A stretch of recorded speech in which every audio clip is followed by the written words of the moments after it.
भी तो आज की इस वीडियो में हम क्लास 11 का ठीक है सिलेबस जो है मैथ्स का न्यू सेशन 2025 से 26 वालों का उसका हम डिटेल में सिलेबस सीखेंगे एंड समझेंगे कौन कौन से चैप्टर्स आ रहे हैं, चैप्टर में कौन कौन से टॉपिक हमें पढ़ने हैं। ठीक है। एंड मैं उम्मीद करूँगा कि आपको इस वीडियो के बाद आपको कोई दूसरी वीडियो देखने की ज़रूरत नहीं पड़ेगी। आपको इसी वीडियो में पूरा डिटेल में सिलेबस समझ आ जाएगा कि कौन कौन सा चैप्टर हमें पढ़ना है। ठीक है। एंड दूसरी वीडियो एक और लाऊंगा मैं, ठीक है, जिसमें हम चैप्टर में कौन कौन से टॉपिक पढ़ने हैं ये भी हम डिटेल में सीखेंगे। क्योंकि भाई जब तक हमें सिलेबस पूरा डिटेल में नहीं पता होगा, ठीक है, तब तक हमें नहीं पता कि हमें सीखना क्या है। ठीक है। एंड जब एक बार हमें सिलेबस के अकॉर्डिंग पता चल जाए कि चीज़ें सीखनी क्या है तो हमारे लिए सीखना आसान हो जाएगा एंड इंटरेस्टिंग हो जाएगा। ठीक है। तो सबसे पहले तो यार मैं बता दूं कि आपका 80 नंबर का पेपर होगा, आपको ही पता है। ठीक है। टोटल मार्क्स जो है आपका 80 नंबर का आपका टोटल पेपर होगा फाइनल। ठीक है। एंड 20 नंबर का आपका क्या होगा, 20 मार्क्स का आपका प्रोजेक्ट वर्क होगा, जिसमें आपका टेस्ट के नंबर एंड तुम्हारे अटेंडेंस के नंबर से लेके जितने भी आपके वाइवा से रिलेटेड वो वाइवा भी होगा तो सबका नंबर आपका इसमें जुड़ जाएगा। ठीक है। इसकी चिंता मत लो। मेन आपका है 80 नंबर का पेपर। ठीक है। जिसमें आपके ये सारे चैप्टर आ रहे हैं। अभी आपको ये लग रहा होगा कि यार चैप्टर तो 14 चैप्टर है, बहुत ज़्यादा चैप्टर है, लेकिन आपको जब आप सीखोगे ना डिटेल में सब कुछ तो आपको सारे चैप्टर इजी लगेंगे। ठीक है। तो स्टार्ट करते हैं। सबसे पहला हमारा चैप्टर है सेट्स।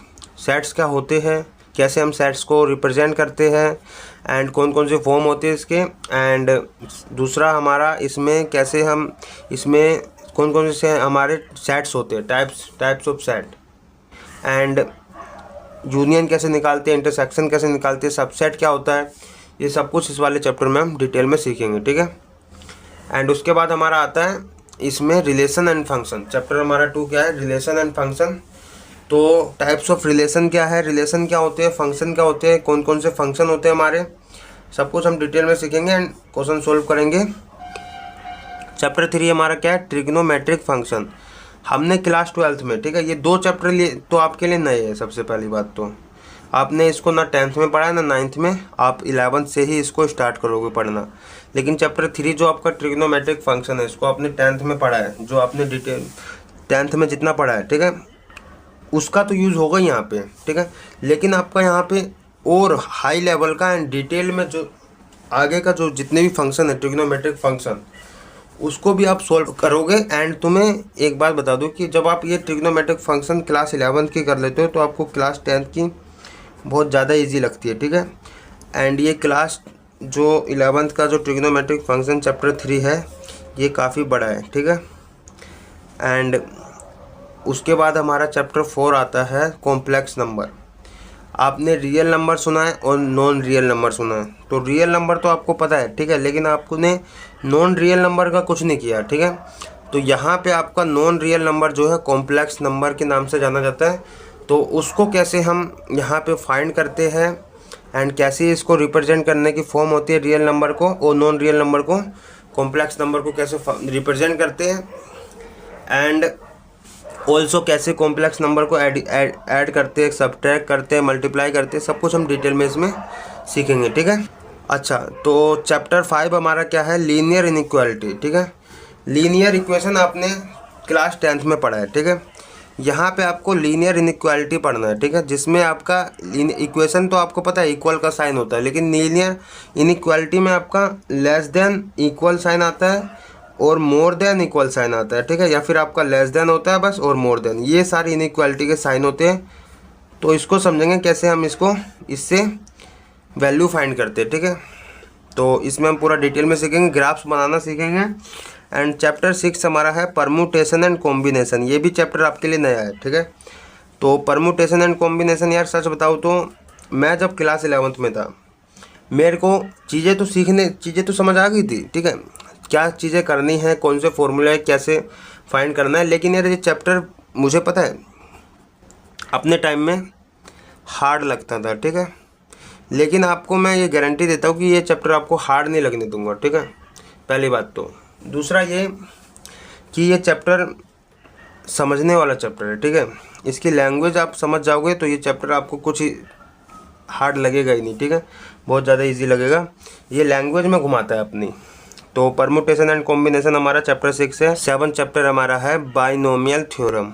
ठीक है, बाइनोमियल थ्योरम से आपको बहुत कुछ रिलेट करोगे एंड तब आपको आपका माइंड इतना खुलेगा, तब आपको पता चलेगा कि जो हम फॉर्मूले पढ़ते थे a प्लस बी का स्क्वायर वो कहाँ से आया। ठीक है, a प्लस बी की क्यूब का formula, a square B square का formula, a plus B a minus B का फॉर्मूला कैसे आया। ठीक है, एंड इस वाले चैप्टर में आपको सब कुछ पता चलेगा। ठीक है, एंड उसके बाद जो हमारा चैप्टर 8 है सीक्वेंस एंड सीरीज। ठीक है, आपने क्लास 10th में AP पढ़ी है, अर्थमेटिक प्रोग्रेशन। ठीक है, यहाँ पे आपको सीक्वेंस एंड सीरीज में AP तो चलो ठीक है, वो तो आपको पता चलेगी, बट यहाँ पे आपको GP ज्योमेट्रिक प्रोग्रेशन जो एक चैप्टर यहाँ पे बन जाएगा। ठीक है, सीक्वेंस एंड सीरीज में ज्योमेट्रिक प्रोग्रेशन को यहाँ पे आप डिटेल में सीखोगे सबसे पहली बात तो। ठीक है, एंड उसके बाद हमारा चैप्टर 9 आता है स्ट्रेट लाइन। आपने क्लास 7 में एक चैप्टर पढ़ा होगा कोऑर्डिनेट ज्योमेट्री, जो कि चैप्टर 7 था आपका। ठीक है, तो यहाँ पे स्ट्रेट लाइन चैप्टर 9 जो है उसी से आगे वर्जन है उसका। एंड यहाँ पे कैसे इक्वेशन फाइंड करते हैं, कौन कौन सी फॉर्म्स होती है। ठीक है, यहाँ पे आप डिटेल में इस वाले चैप्टर में सीखोगे। ठीक है, NCERT सारी सोल्व करेंगे, चिंता मत लो। ठीक है, चैप्टर 10 हमारा है कोनिक सेक्शन। जो कोनिक सेक्शन आपके लिए पता है, पहली बात तो ये चैप्टर नया बन जाता है। ठीक है, पहली बात तो ये चैप्टर आपके लिए नया बन जाता है, आपने इसको पहले नहीं पढ़ा होगा, लेकिन यहाँ पे आपको ऐसा नहीं लगेगा कि ये हार्ड चैप्टर है, इजी चैप्टर लगेगा। एंड दूसरा कि इसमें आपको कौन कौन सी कोनिक सेक्शन, जैसे पैराबोला पढ़ोगे आप, हाइपरबोला पढ़ोगे, इसमें सर्कल का इक्वेशन पढ़ोगे, तो उसकी क्या क्या इक्वेशन है, कैसे कौन सा, वो आप डिटेल में सीखोगे। ठीक है, अभी तो आपको नहीं बता सकता क्योंकि आपको अभी समझ भी नहीं आएगा। ठीक है, जब हम सीखेंगे जब भी आपको पता चलेगा, लेकिन अभी आप एक ओवरव्यू ले लो कि हमारे चैप्टर में करना क्या है हमको। ठीक है, एंड दूसरा कि आपको अगर चैप्टर का नाम भी पता चल रहा है एंड चैप्टर में करना क्या है इतना भी पता चल रहा है अभी, तो बहुत है भाई। ठीक है, घबराने की बात नहीं है क्योंकि अभी आप स्टार्ट ही कर रहे हो। ठीक है, एंड अभी साल स्टार्ट ही हुआ है तो कोई दिक्कत की बात नहीं है। एंड चैप्टर 11 है हमारा introduction to 3D geometry. 3D geometry आपका नया है एंड 2D ज्योमेट्री आपने अभी तक पढ़ी है क्लास 10 तक। अब क्लास 11th में आपको 3 ज्योमेट्री, 3 डायमेंशनल ज्योमेट्री जो है 2 डायमेंशन तक अभी आपने पढ़ी है, एक्स एक्सिस और वाई एक्सिस। ठीक है, ये एक्स एक्सिस होता था, ये वाई एक्सिस, अब जेड एक्सिस और आ जाएगा। ठीक है, तो ये 3 डायमेंशन हो जाएगा। रियलिटी में 3 डायमेंशन ज़्यादा एग्जिस्ट करता है आपका, तो इसको भी पढ़ना बहुत ज़्यादा ज़रूरी है। ठीक है, तो आपके पहले 2 पॉइंट हुआ करते थे 2 और 3 जैसे है, तो ये आपको एक एक्स का होता था एक वाई का, तो यहाँ पे आपका एक और आ जाएगा 3, जैसे 2 2 2 3 3 है तो ये एक्स वाई जेड। ठीक है, ऐसे हो जाएगा, तो इसको हम डिटेल में सीखेंगे, चिंता मत लो। ठीक है, तो यहाँ पे आपको ये चैप्टर हार्ड नहीं लगेगा, ईजी लगेगा। चैप्टर 12 हमारा लिमिट एंड डेरिवेटिव, ये भी चैप्टर आपके लिए नया है, इसको भी आपने पहले नहीं पढ़ा है, क्लास 11th में ही पढ़ोगे और 12th में तो इसका बहुत ज़्यादा यूज़ है। ठीक है, एंड बहुत बड़ा स्केल पे आपका ये चैप्टर बनेगा, तो क्लास 11th में अच्छे से इसको समझोगे तभी क्लास 12th में भी आपको समझ आएगा।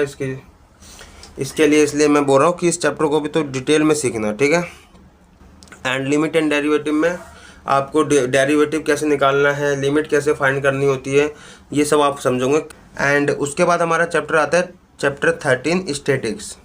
स्टैटिक्स में आप बेसिकली मीन मीडियन मोड तो अभी तक आपने निकालना था क्लास 10th में। ठीक है, कैसे ग्राफ से कैसे प्रेजेंट करते हैं वो भी आपने क्लास 10th में सीखा था। क्लास 11th में क्या सीखना है, क्लास 11th में आपका नया वर्जन आगे अपडेट करके इसमें आपको बताया जाएगा कि कैसे आप मीन डेविएशन निकालते हो। ठीक है, कैसे आप मीन डेविएशन अबाउट मीन निकालते हो, अबाउट मीडियन निकालते हो। ठीक है, डेविएशन क्या होता है ये आपको पता चलेगा पहली बात तो। ठीक है, तो अभी तो आपको बेसिकली नहीं भी समझ आ रहा होगा, लेकिन आप जब डिटेल में सीखोगे जब आपको पता चलेगा। ठीक है, एंड इसमें स्टैंडर्ड डेविएशन, वेरिएंस कैसे फाइंड करते हैं, ये सब कुछ आपको डिटेल में सीखोगे। ठीक है, एंड लास्ट चैप्टर हमारा चैप्टर प्रोबेबिलिटी। आपने अभी तक क्लास 10th में जितनी प्रोबेबिलिटी पढ़ी है वो आपका बस बेस रहेगा। ठीक है, उसका ज़्यादा इम्पोर्टेंट नहीं होगा, लेकिन उससे ज़्यादा क्लास 11th में अगर आप प्रोबेबिलिटी डिटेल में सीखते हो, ठीक है, तो क्लास 12th में इसका एक बड़ा चैप्टर बनता है प्रोबेबिलिटी के नाम से एंड उसमें आप डिटेल में चीज़ें समझते हो, तो ये प्रोबेबिलिटी चैप्टर आपके लिए बहुत ज़्यादा इंपॉर्टेंट हो जाता है। ठीक है, तो ये थे आपके बेसिकली चैप्टर, 14 चैप्टर है। ठीक है, 14 चैप्टर है जो 80 नंबर के बनेंगे आपके। ठीक है, सब अपना अपना एक इम्पोर्टेंट रोल रखते हैं। तो अगर एक बार हम बात करें कि कौन सा चैप्टर इजी है एंड कौन सा चैप्टर हार्ड है, ठीक है, तो मैं अपना बताऊंगा, एक अपना ओवरव्यू दूंगा। आपको आपके ऊपर डिपेंड करता है, बट मैं अपना ओवरव्यू दूंगा। जब मैं क्लास 11th में था तो मुझे कौन सा चैप्टर इजी लगा था एंड हार्ड लगा था। ठीक है, तो पहला चैप्टर जो हमारा सेट्स है, ये तो मुझे बिल्कुल ईजी लगा था। ठीक है, एंड कोई दिक्कत नहीं आई थी इसमें। जो हमारा चैप्टर 2 है रिलेशन एंड फंक्शन, इसमें थोड़ा बहुत मुझे यार कन्फ्यूज़न लगा था। आपके ऊपर डिपेंड करता है आपको कैसा लगता है। ठीक है, चैप्टर 3 जो हमारा ट्रिग्नोमेट्री फंक्शन, क्योंकि ये मैं डिटेल में सोल्व किया था एंड डिटेल में सीखा था, तो वैसे तो स्टार्टिंग में आपको लग सकता है कन्फ्यूजन एंड थोड़ा हार्ड लग सकता है, लेकिन जब आप इसको डिटेल में सीख लेते हो, ठीक है, चैप्टर पूरा समझ लेते हो, तो आपको ये चैप्टर हार्ड नहीं लगेगा, इजी भी नहीं लगेगा, मॉडरेट लेवल का कह सकता हूँ, क्योंकि मुझे भी मॉडरेट लेवल का ही लगा था। ठीक है, तो मॉडरेट लेवल का है ये। चैप्टर 4 बिल्कुल ईजी लगा था मुझे। ठीक है, ईजी, बहुत ज़्यादा ईजी। एंड चैप्टर 5 भी ईजी, इसमें भी कोई दिक्कत नहीं आई थी। एंड चैप्टर 5 वो जो मैंने बोला, चैप्टर 6 जो है परम्यूटेशन एंड कॉम्बिनेशन, ये हार्ड मुझे लगा था लैंग्वेज को लेके। ठीक है, इसकी लैंग्वेज मुझे उस टाइम पे नहीं समझ आती थी उतनी, एंड मैं आपको लेकिन डिटेल में सिखाऊंगा, चिंता मत लो, आपको हार्ड नहीं लगने दूंगा।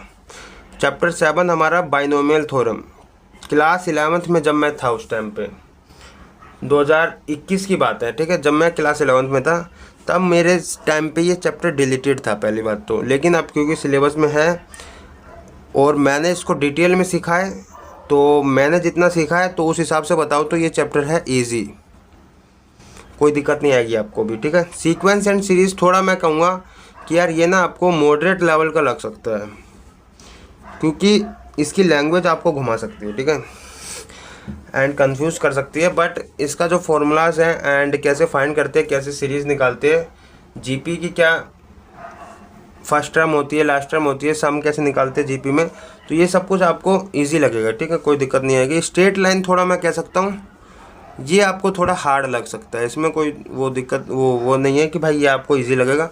हाँ, थोड़ा हार्ड लग सकता है, लेकिन आपको इक्वेशन कौन कौन सी फॉर्म होती है, कैसे प्रेजेंट करते हैं, अगर आप डिटेल में सीखते हो तो आपके लिए इसके क्वेश्चन सॉल्व करना यार बच्चों का खेल लगेगा, कोई दिक्कत नहीं आएगी। ठीक है, उसके बाद कॉनिक सेक्शन जो एक चैप्टर है हमारा क्लास चैप्टर 10, ये आपको इजी लगेगा, कोई दिक्कत नहीं आएगी। ठीक है, लेकिन मैं कहूँगा इजी उसी को लगेगा जो डिटेल में इसको सीखेगा। ठीक है, सारी एक्सरसाइज सोल्व करेगा, एग्जाम्पल सोल्व करेगा, मिसलिनियस सोल्व करेगा, उसको यार बहुत ज़्यादा ईजी लगेगा ये चैप्टर। ठीक है, 3D ईजी लगेगा, कोई दिक्कत नहीं आएगी। ठीक है, एंड ये आपको मॉडरेट लेवल का मैं बोल सकता हूँ, हार्ड भी बोल सकता हूँ, क्योंकि देखो मैं पहली बात तो ऑथेंटिक बता रहा हूँ जो मुझे लगा था एंड जो आपको भी शायद लगेगा ऐसा। ठीक है, तो मैं ऑथेंटिक बता रहा हूँ, जो चैप्टर जैसे है वैसा ही आपके सामने खोल दे रहा हूँ। ठीक है, ऐसे नहीं कहूँगा कि यार ये चैप्टर इजी है और बाद में आपको पता चला हार्ड लग रहा है तो फिर बोलोगे कि यार ये चैप्टर तो वैसे ही हार्ड था सर,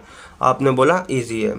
ठीक है, तो ये चैप्टर हार्ड या फिर मॉडरेट लेवल का लग सकता है, बट क्योंकि आप इसको यहाँ पे सीख लेते हो, ठीक है, यहाँ पे इतना यूज़ नहीं है, क्लास 12th में इसका ज़्यादा यूज़ है, तो वहाँ पे आपको ये चैप्टर बहुत ज़्यादा इजी लगेगा क्योंकि आपने क्लास 11th में इसको सीखा हुआ है। ठीक है, एंड क्लास चैप्टर 13 जो है आपको स्टैटिक्स ईजी लगेगा बहुत ज़्यादा, कोई दिक्कत नहीं आएगी। चैप्टर 14 जो है प्रोबेबिलिटी, ये भी इजी लगेगा। ठीक है, तो चैप्टर पूरे हमारे 14 जो चैप्टर है मैंने अभी तक ओवरव्यू दे दिया कौन सा चैप्टर हमें हार्ड लगेगा, मॉडरेट लगेगा और इजी लगेगा। ठीक है, तो ये था हमारा आज का सिलेबस। ठीक है, मैथ्स का क्लास 11th का, एंड मैंने कोशिश करा हूँ कि जैसा था वैसा के वैसा ही आपको बताया हूँ। एंड नेक्स्ट वीडियो में हम क्या करेंगे, क्लास 11th का डिटेल में टॉपिक वाइज सिलेबस समझेंगे। ठीक है, एंड देन हम फिर इसका कोर्स पूरा यहाँ पे वीडियो के माध्यम से पूरा डिटेल में सीखेंगे। ठीक है, थैंक यू, एंड सब्सक्राइब करना हो तो कर देना। बट एक चीज़ कहूँगा कि आप जो डिस्क्रिप्शन में ग्रुप का लिंक होगा क्लास 11th मैथ्स के नाम से, ठीक है, तो आप उस ग्रुप को ज्वाइन कर लेना ताकि इसके मतलब मैथ्स का जितने भी चैप्टर है उसका पहली बात तो नोट्स मिल जाए, एंड जितने भी आगे आने वाली वीडियोस होगी उसका अपडेट मिलेगा, एंड इम्पोर्टेंट क्वेश्चन सब कुछ मैं उस पर अपलोड करूँगा, एंड मुझसे डायरेक्ट कनेक्शन रहेगा आपका, ठीक है। तो ग्रुप ज्वाइन कर लेना। Thank you.